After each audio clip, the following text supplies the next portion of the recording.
Greetings of the day. I, Asha K, Assistant Professor, Sai Vidya Institute of Technology, going to present in today's class DSP Algorithm and Architecture 7th Semester Elective Course 17EC 751. Now we will discuss about the Module 3, the topic called as On-Chip Peripherals. We have here the on-chip peripherals used to facilitate the interfacing with the external devices. We have the peripherals such as general purpose input-output pins, a software programmable wait state generator, hardware timer, host port interface. We'll be having here a clock generator as the peripheral and also serial port as the one of the on-chip peripheral of the TMS 320C54XX processor. The on-chip peripheral consists of two general purpose input-output pins. One is called as basic input-output pin, wherein it is an input pin which is used to monitor the status of the external device. We have an external flag pin. It is an output pin which is a software controlled pin which is used to signal external devices. We also have here software programmable wait state generators. It extends the external bus cycles up to 7 machines cycle. Hardware timer. It is one of the on-chip peripheral that we have with the processor. It is basically an on-chip down counter. It is used to generate signal to initiate any interrupt or any other process. Basically, the hardware timer consists of three memory mapped register. They are the timer register which is called as TIM, timer period register which is called as PRD, timer control register which is called as TCR. We also have the prescaler block which is involved in the timer circuit and also timer divide down ratio, that is TDDR, and also we have TINIT and TOUT are the output signals of the hardware timer. Basically, the timer register is a 16-bit memory mapped register that decrements at every pulse from the prescaler block. The second memory mapped register that we have here is the timer period register. It is basically a 16-bit memory mapped register whose contents are loaded onto the timer register. Whenever timer register decrements to 0 or the device resets, it is used. The timer can also be independently reset by using the TRB signal, which is a part of the timer control register. The timer control register, it is a 16-bit memory mapped register that contains the status and control bits of the timer circuit. Whenever the prescaler bit counts down to 0, a clock pulse is given to the timer register that decrements the timer register by 1. The timer divide down ratio bit contains the divide down ratio of the clock which is loaded onto the prescaler block after each time the prescaler bit count down to 0. Timer divide down ratio, it is basically a 4-bit value in the timer control register. This decides the divide by ratio of the timer clock with respect to the system clock or the CPU clock. We have the two output pins or output signals. These are generated as the timer register decrements to 0. One is with respect to interrupt related operation, another one with respect to analog to digital conversion is concerned. The T-out can trigger the start of the conversion signal that is called as SOC signal in the analog to digital converter interfaced to the DSP. The sampling frequency of the analog to digital converter determines how frequently it receives the T-out signal. The TINT, it is used to generate interrupts which are required to service a peripheral such as dynamic random access memory controller periodically. The timer can also be stopped, started or reset or disabled by the specific status bit of the timer control register, which is called as TSS bit. Now let us discuss about the timer control register of the timer hardware, that is on-chip peripheral. The table shows the functions of the various bits of the timer control register. The prescaler block is also an on-chip counter. So we have here the first is the bit field, the second is the name field, and the third is the function field. The bit starting from 15 to 12, we have here, it is reserved bit, it is always read as 0. The reset value for this it is 0. We have the 11th bit, since it is a 16-bit register. After 15, 14, 13 and 12, we have the 11th bit. It is a soft, the name of the particular bit is soft. Here it is used in conjunction with the free bit to determine the state of the timer. Both soft and free, like they are used in conjunction together to determine the state of the timer bit. If soft bit is equal to 0, the timer stops immediately. If soft bit is equal to 1, the timer stops when the counter decrements to 0. The reset value for this it is again 0. In conjunction with soft, we have a free bit. If free bit is equal to 0, the soft bit selects the timer mode. If free bit is equal to 1, the timer runs free. That is, here again the reset value for this particular free bit is 0.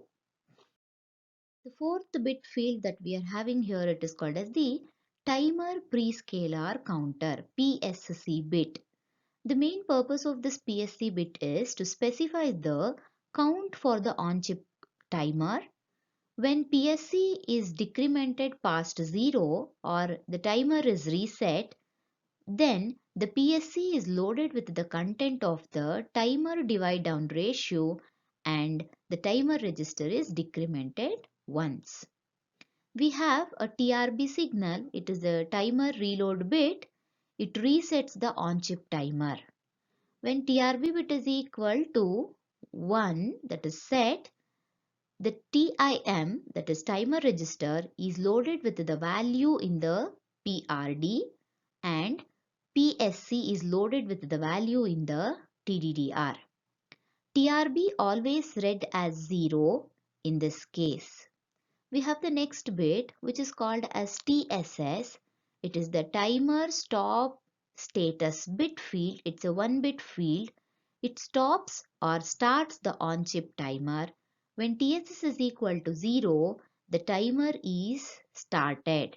When TSS is equal to 1, the timer is stopped here. We have the next 4-bit field which is used for the clock division purpose. It is called as the timer divide down ratio. It specifies the divide down ratio, that is nothing but also called as the period for the on-chip timer. When prescaler block is decremented past 0, the prescaler block is loaded with the content of the TDDR bit. These are the content of the 16-bit TCR timer control bit. The first one is reserved, the second one is soft, third one is free, fourth one is PSC, prescaler block, fifth one is TRB, timer reload bit, the sixth one is timer stop status bit, and the seventh one is TDDR, that is timer divide down ratio. The logical block diagram of timer circuit is shown in figure. The timer circuit basically consists of memory mapped register PRD and a timer register TIM. And the third memory mapped register TCR bits, the status bits are used here. One is TDDR, timer divide down ratio. Another one is timer stop status bit. Another one is timer reload bit. So in this particular circuit, the reset pin and the TRB signal are used to reset the timer circuit. The CPU clock pulses will be loaded whenever the timer circuit is reset. And the TSS signal, that is timer status stop status signal, it is used to start or stop the timer bit. We also have the two output signal, one is TINIT and another one is T output. These two are generated whenever the timer register decrements to 0. Here, the T output signal can trigger the start of the conversion signal in the analog to digital conversion process. Whenever the DSP processor is interfaced with the analog to digital converter, we use this with system of conversion signal enabling purpose. We also have TINIT. It is used to generate the interrupts which are required to service a peripherals such as dynamic random access memory controller periodically.